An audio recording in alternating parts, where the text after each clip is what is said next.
शुचौ देशे प्रतिष्ठाप्य स्थिरमासनमात्मनः नात्युच्छ्रितं नातिनीचं चैलाजिनकुशोत्तरम्। शुचौ देशे प्रतिष्ठाप्य स्थिरम् आसनम् आत्मनः न अति उच्छ्रितं न अति नीचं चैल अजिन कुश उत्तरम्। शुचौ देशे प्रतिष्ठाप्य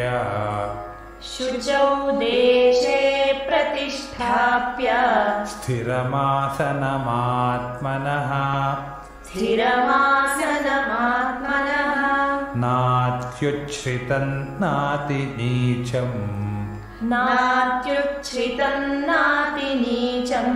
चैलाजिनकुशोत्तरम्।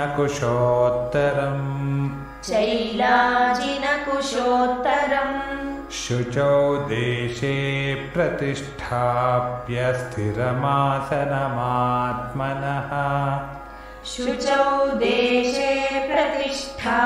स्थिरमासनमात्मनः नात्युच्छ्रितं नातिनीचं चैलाजिनकुशोत्तरम्।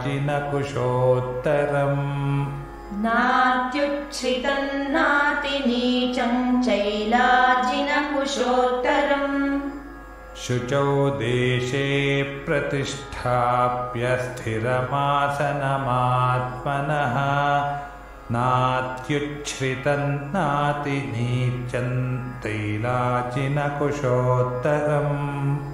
शुचौ देशे प्रतिष्ठाप्य स्थिरमासनमात्मनः नात्युच्छ्रितं नातिनीचं चैलाजिनकुशोत्तरम्।